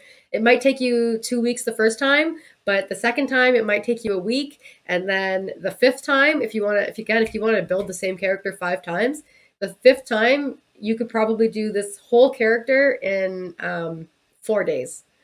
So that's, once you know what you're looking for and you're kind of getting used to the challenges, you can build this character in 4 days. If I really sat down and built him from scratch, it would be 4 days. Yeah, about 4 days, maybe 5. When I start to add the details, then I'll be in the fifth days. So yeah, good question, and a good recap. All right, so let's keep moving. All right, so we've got our, I do want to clean up this drawing because it's kind of looking a little lopsided. Let's see, this is not turned on. Let's turn that on. Okay. And maybe break the handle a little bit and give it a sharper edge. That should look better. There we go. Yeah, so now it looks like a loop-de-loo. It looks a little bit better. Still kind of looks a little wide, but it looks a little bit more like a loop-de-loo. And let's see, we got this one done. We got this one done. I don't think we added anything to this one. Let's check the design. Let's add it so that we've got something. And so you can even check your contour points here. So in this case, I've already got my fill. So I would, that's not what I meant to do. Let's do this. Oh, I did. Do contour point. So again, I'm going to add, oh, I'm not going to add a hidden one, but it is underneath. I'm going to add it right here. And these are really just things that I think look good. So it's really subjective. So you don't have to be precious about exactly where that point is. I'm just hiding it. Copy, view, and I'm going to delete that part, and we'll leave it there. So now if this piece of hair ever was to come forward, it would have a nice little detail at the top, and it would have a nice little detail at the bottom, just to give it a little bit of a oomph. And now we can set up the cutter for this one, for the shadow. All right, so this is going to be an inverted cutter because we want it to show through the hair and only through the hair. So in this case, we want it to be shown through the color art here. But here you can see that there's a problem. So we want it to be under that line, but we also want it to be in front of this one. So we could actually do this. Let's see what this looks like. And in this case, it's we only want it to be seen through here. And so we can grab a composite, add that to the mask, and then we're going to add this piece of hair here. See? And now this doesn't actually fix what we're trying to do here. We're trying to prevent this overlap. So I'm actually going to abandon, I'm going to use a different cutter. And so I'm not going to do this. And I'm just going to do this. Bring that through. Now we have the second piece, but we do want to check our anti-aliasing. We do want to make sure that we're not running into any issues. Here we go. All right, so here we've got some anti-aliasing right here. And if you can see that. Again, this comes with experience. I knew that it was going to show up. So we can try to, we want to hide that. Again, this is something that when you're looking at a big screen, that line, it's really obvious. And because it's part of the hair, we want to fix it. So what I'm about to do might not fix this, but there's a whole bunch of ways that we're going to fix this. And I don't want to necessarily cover anti-aliasing right now. If we have to come back, we will. But we might have to change the network completely. Not completely, but we'll have to change some things in the network so that we can get a really nice crisp shadow here, so that we get that effect. But we won't necessarily. I'll see if we can band-aid this, and if we can't band-aid this, we'll come back to it another day when we get a little bit more. And we'll do anti-aliasing, like a whole bunch of them. So let's see if we can band-aid this. And this one is called Increase Opacity. This is like a quick little. You can just pop that on there, and it sometimes hides it. So that's typically where you want to put it, underneath, but let's just see. Oh, it works a lot better there. So maybe we'll leave it there, and this is probably going to make it look worse. Yeah, that made it look worse. So let's put it on the mask right here, because that looks better than here. Oh, it looks about the same. So we might as well leave it here. And that's pretty good. That's pretty good. It's still kind of there, but it's not bad. So maybe what I'll do is I will leave a backdrop, and I will, this is where I like to use red backdrops, or I'll do hot pink. And that means that there's an issue. So it's a nice big signal that when I'm done my rig and I'm looking at it like this, I can say, oh yeah, I need to go and see what this is. And so I would know immediately that there's a halo here because I'm using an increased opacity. So again, we won't fix it right now, but we will leave a little note for future Lindsay so that we can go back and take a look. Okay. Let's see, what else? One thing that we can take a look at right now is kind of like, let's backtrack and see how far we've come. So let's activate everything, and we'll get out of our higher res, and we'll take a look. And like, our character is starting to look so much cleaner. The head network is going to be done.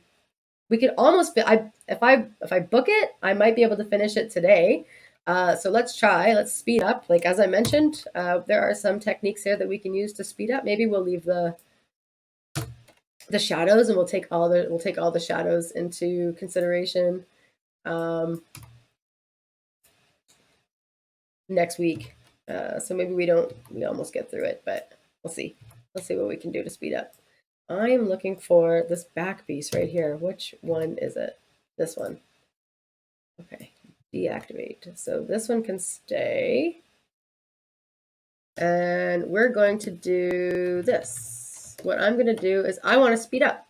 And I know that this piece of hair at the back, I'm basically treating it very similar to this one. So I'm going to create a big shortcut by copying and pasting all the node views, or not the node views, the node layer selectors and the cutters. I'm going to add a backdrop.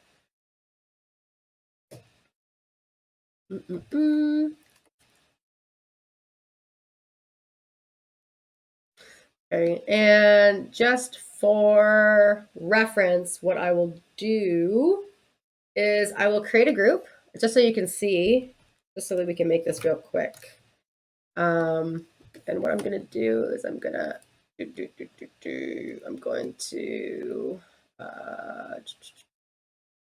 remove this, and the overlay is going to be the first one. There we go, no crosses. All right, so in this case, I'm using a group, and this is going to save us network space. But if you remember, I don't love groups, but if I'm going to use a group, this is why I would do it.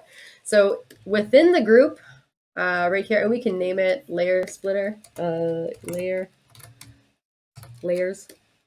And so now we have a much smaller backdrop, and we're getting into more complicated like scenarios here.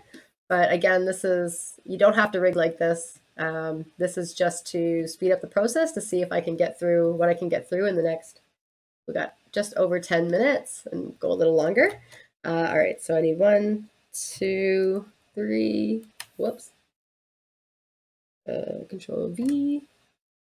What am I? No, I don't want to make sure I'm not copying the artwork here. Okay, so copy, view, view, view. I need one more. So one for each piece of the main hair. So 1, 2, 3, 4. And then I can pull them apart.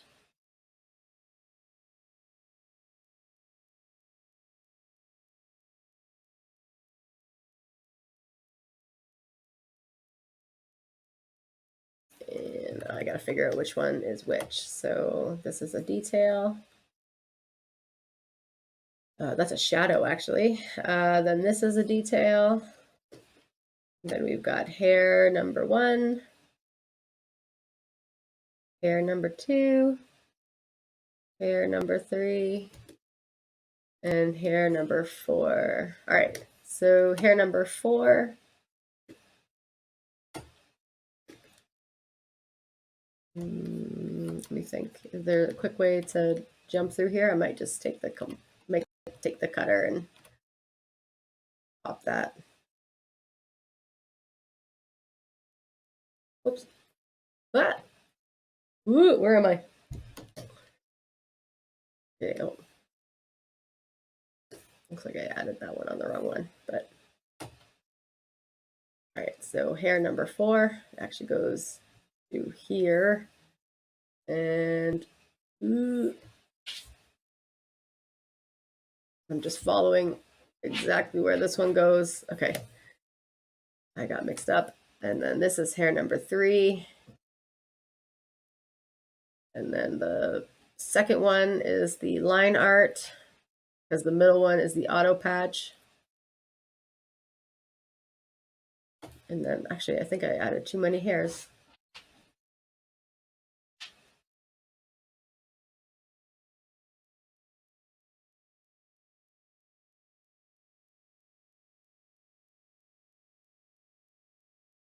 All right, is that in? No.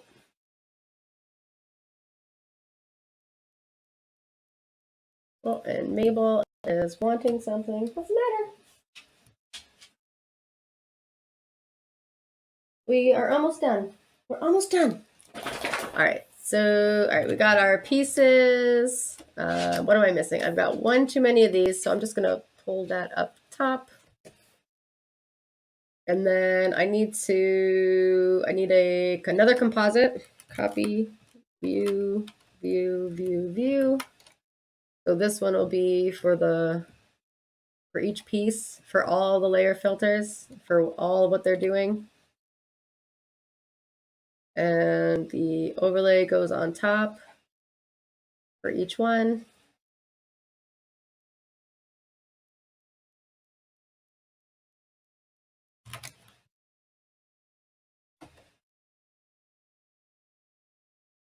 And then I will leave the middle one.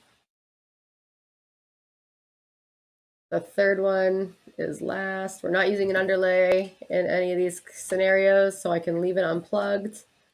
And then each one is cut by the other. So if this is the last one, and I always have this problem where I'm starting at the last one, but if I start on the last one, you're not going to see it, so because it's the last one. So if I start on the first one, it's going to be more obvious. So all right, so I'm going to cut it by, oh, what's going on here? I've got one's missing, something's missing. All right, so this layer goes here. All right, so the line art goes into the cutter. The overlay bypasses the cutter and is in front.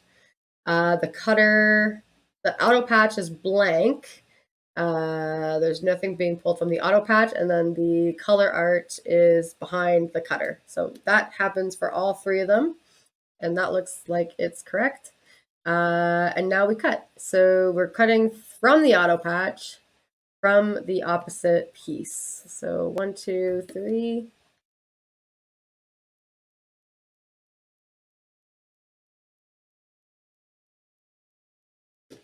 All right, and then this one, we're going to do the same thing, and we'll have to double check our artwork because maybe our artwork is not reflecting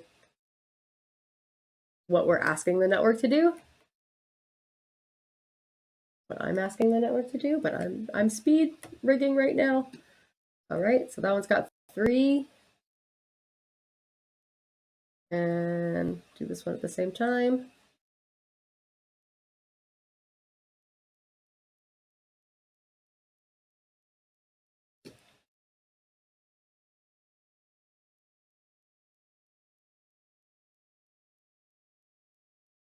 All right, so now each one of those cutters should be cut by 3 pieces.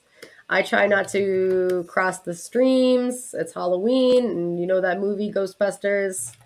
It's a thing. So it just makes it look clearer in the network. I can see exactly what's happening, and that helps. And if we want to compare from this network to this network, it is a little bit more organized. So you can kind of start to see why people are doing this, but you have to remember which node from the group is doing what. So it's give and take. When you're newer with the software, this is hard. This is very hard to figure out. And when I'm supervising for a show that might have 50 animators and there's 30 new people on the floor, I prefer not to rig this way because those 30 people might struggle because they might need to know how a cutter works at some point and try to get in there. And so it's an extra layer of complexity that I try to avoid if I can when I'm rigging. And again, it depends on so many things within the animation floor. But I'm always animating, or I'm always rigging for like the people that need to learn the software. I find that that's a better way to kind of put information out that's just more accessible for people and makes their jobs easier. They don't even notice it. They won't even notice it, but that's the goal, is to make their jobs easier because it's already a tough job. So yeah. All right, so now we've got that. So let's double check our artwork because our artwork is not working. So and our artwork is not working because we don't have our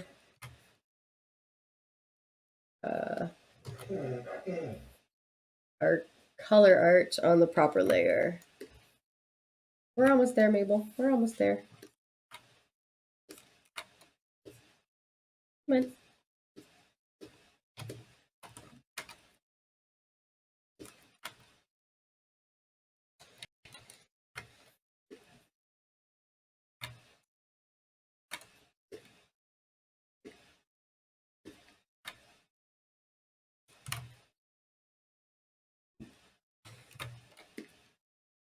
All right. So now we've got our seamless system set up. And we can go in and we can really quickly add our details, our overlays. So again, when I don't see a line, I'm going to add a hidden one. But if I see a detail, I'm gonna add it in. But in this case, I don't see anything that's maybe right here. You can consider that one to be something that's kind of in the network specifically. So maybe let's do that one first. And let's see where yeah, that looks like I'm going to use that contour point exactly. Oops, didn't mean to cut it. Copy, paste, and then we'll just delete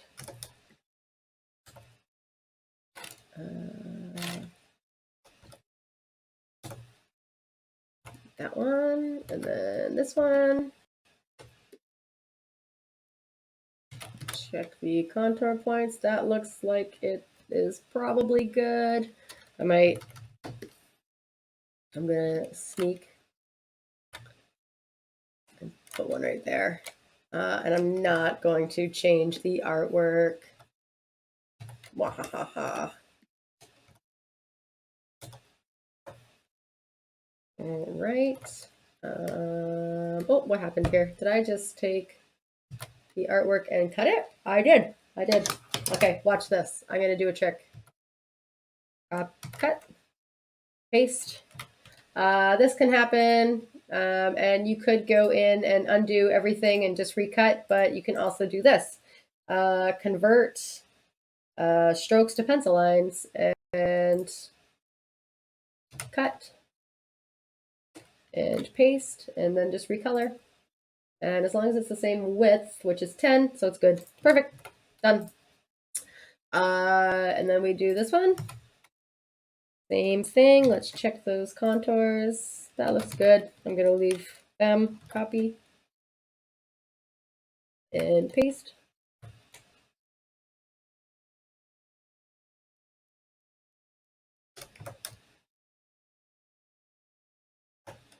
Gonna let this one be a little longer. And did I get this one? Nope.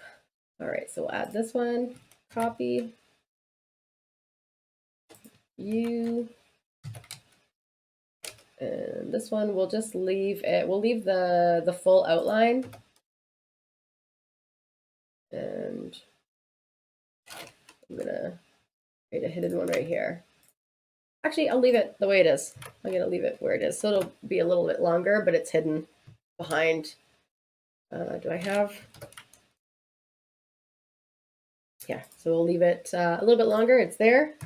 And that's good to go. That's done. And then we've got this piece, and these will be done with cutters. So yeah, let's do these two pieces, and then we are done for the day. And then the head will be almost done. We've got our shadows that we have to cut up, and maybe we'll try to. Maybe I'll see what time it takes me to finish all this stuff. We need a cutter. Okay, what sort of things am I looking for at the moment? Are you making sure there's a contour point wherever a line meets? I kind of got a little lazy in the last few pieces of that hair where I didn't add the contour point in all of the other pieces. But I just kind of added in and kind of cheated. Like I said, like it's not the end of the world. It's something that we do. The chances of an animator going in and having to nudge those drawings, especially when I add the deformers, they'll be good. They'll be good. I know they'll be good. So we're going to add the cutters. Copy you.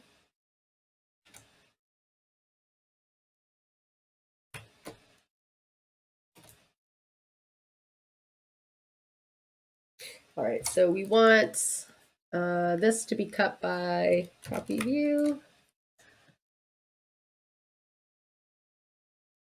And copy view. And we know we need inverted cutters, so we can change these real quick. They disappear because we're not, the composites are hooked up, but we're not telling which mask to show through, so they're just not showing up. So we got to add a mask. And for this piece right here is the piece that goes right here. This one right here, I actually would say that it would be all of them. So actually, let me deactivate this for a quick second. This piece right here, I would say that you would need to see this piece through all of these. And in this case, we might want to utilize some auto patches here, but let's just pretend I didn't say that. Let's treat it like normal. We just might have to triage this when we do a halo check, but it's all right for now. And another thing that you can do is just bring the composite over. So you can see its connections really quick and then put it back.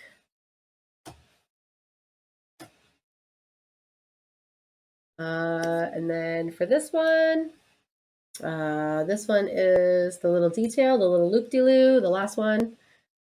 We want that to be seen through this piece and this piece, which is this one. No, not the auto patch. This one. Whoops.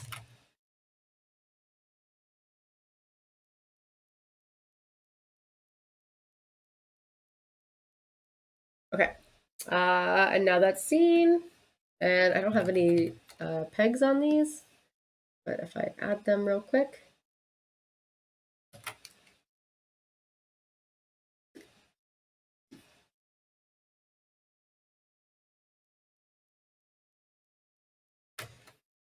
And once we start to add the hierarchy pegs too, and we can start to peg up to the system to see how everything looks like this, it will, you'll see a lot of this stuff kind of working together, and it looks very differently. Like right now, I'm just grabbing things individually because I want to delete my pegs to make sure there's, again, I want to make sure there's no information on my pegs.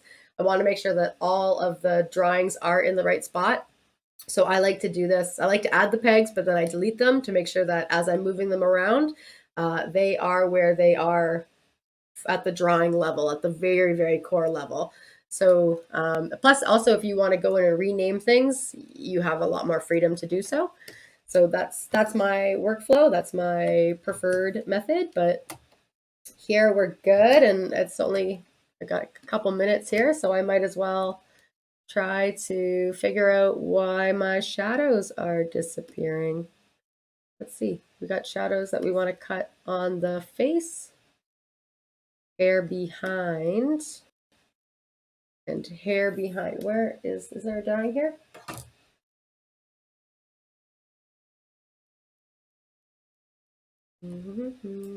Where did the, oh, those are just extra drawings. Okay, they're right here. This is what I wanted to do. This is the one that's behind. That's good to stay. This one, and then this one. So these ones are actually, they're not really, they're connected to the hair by the network, but they're not actually being cut into the hair. They're being cut into the head of the character. So this is where we want to make sure that we've got the right layering, but this is where we're going to use the head network. So we're actually going to bring those pieces over here, and we want them to be cut right here. You can see that they're overlapping between the two. So we're going to do the same thing that we did earlier for this piece, and we'll just band-aid it. And if we need to come up with a better solution, we'll figure it out later. But for now, I'm just going to pull these two pieces, and I'm going to use a composite to do this quickly. So Control V, pop.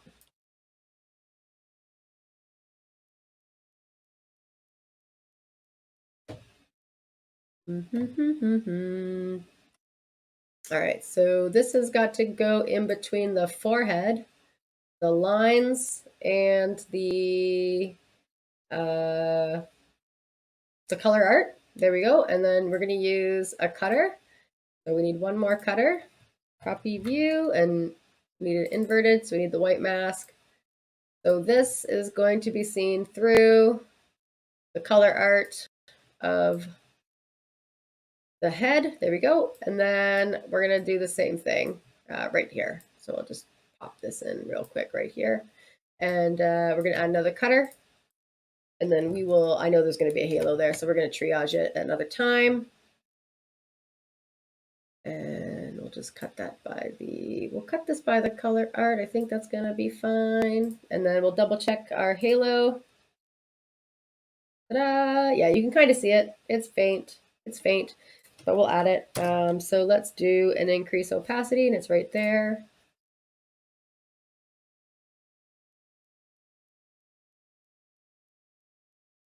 I didn't quite see that change at all. Maybe that one I did. Yeah, so here I can see it a little bit. Oops. Oh, actually, this one is not, the reason I didn't see it is because it is hidden underneath right here. So I actually don't need an increased opacity here.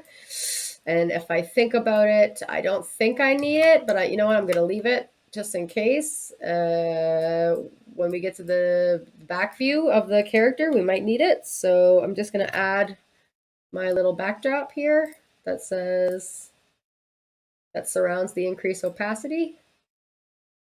And then we'll zoom out and we'll see how it looks. I think if you use a bitmap comp, it should work. Okay, but then we get into bitmap comps, and that's a bigger discussion. So bitmap comps, they flatten your artwork, and yes, they can hide some anti-aliasing. I know some other ways to hide some of this anti-aliasing. That's why I'm not going with the bitmap comps. I don't use bitmap comps within my rigs because they actually cause other problems. Yeah, LOL, definitely later. Yeah, definitely later. And so I'm gonna leave. I think that it's safe to leave it for today because it does look pretty good. I don't see it that like I have to really get in there to like you can see a couple pixels, but it's not that bad. But we've got some other ways to fix that. And again, let's do anti-aliasing all at once because um, it's probably better to do it that way. We won't spot check our anti-aliasing. So we'll do it another time. But our character's head is almost done. I think what I'm gonna do next is and give me a shout out. You're here now, and let me know if you want to send me a message on if you're following along on YouTube at a later time, or if you're kind of jumping back between the episodes. Please let me know what you want to see next. We can do the pegs in the hierarchy for the head. We can finish that off.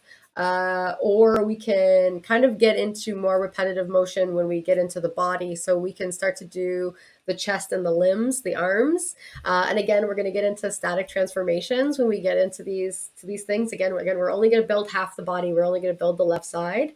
And yeah, so those are your options. We either get into not network, we either get into more the peg hierarchy, we finish off the head, or we continue into the body and we do all the peg hierarchy at the end. I have a feeling somewhere where oh man, the time I spent troubleshooting only to find out there was a bitmap comp. Yeah, bitmap. That sounds like a proper bitmap comp. Just getting in the way and kind of like bringing every layer with it that it's attached to. Cutters can do that too, so you kind of have to watch out for those. But with experience, you start to pick up. You know the sign, and you're like, "There's a comp here. There's a comp. I gotta go through it." Yeah. But I like to use pass-through comps because it just kind of bypasses those issues. The thing about the pass-through comps is that they are also very heavy, and so when you have so like if you remember, I was saying like you kind of have to be thoughtful on what you're putting into your rig so that it's not heavy for the animators.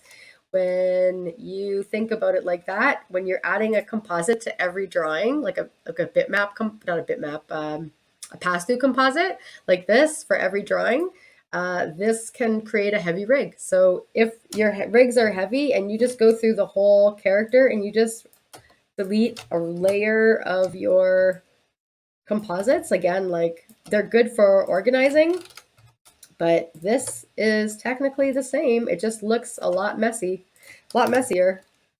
But you could do that, and then your rig will actually perform a little bit better. But the way studios work, this is super standard. This is standard. I don't know if Toon Boom ever wanted the pass-through composites to be this way, but it happened. And so yeah, so next week we're either going to be finishing the peg hierarchy or moving on to the body, and then we'll do the peg hierarchy all at once. But again, let's take a look. Let's zoom out of our network because what day is it today? I think today's the 4th rigging day, and so we've gone through most of the rigging for the head. You can definitely see a big difference when you look at the two. These networks are exactly the same, but you can definitely see a difference in organization. So if you're organized, you can really see that within the two. And yeah, let's see. Let me wrap this up. So I'll see you next week, and we'll keep rigging. And I'm pumped. And again, this is so much fun. And today was really nice. And Mabel didn't bark too much, which was really awesome. I could really feel that difference in my back. actually. And yeah, if you want to follow along, please do. We've got my Instagram account, Lindsay K, on Instagram with the underscore. And then if you want to see reruns, they're now being posted on YouTube. So last week's episode will be on YouTube now. I think it should be there. And then, yeah, sorry you didn't get a remix this time. Maybe one day, maybe we'll accidentally feedback bark at you again. I mean, now that we know it, we can technically do it on purpose. I don't know if I can handle it. And then yeah. Oh, one of the things I am offering programs. So if you are interested in bringing work to some professionals to have that reviewed so that you can have more information, like specifically on what it is that you're working on, feel free to check out my website. The BYOP program is going to be back and up and running for November. So the dates are not set yet, but stay tuned and they will be added then. And as always, feel free to send me a picture of what you're working on while you're working on this. If you're not working on Kadence, if you're working on something else and you're just tuning in, then I appreciate it. And yeah, send in a photo of what you're working on with me, and I'd love to show it off on my Instagram account. All right, have a great night and enjoy. See you next week.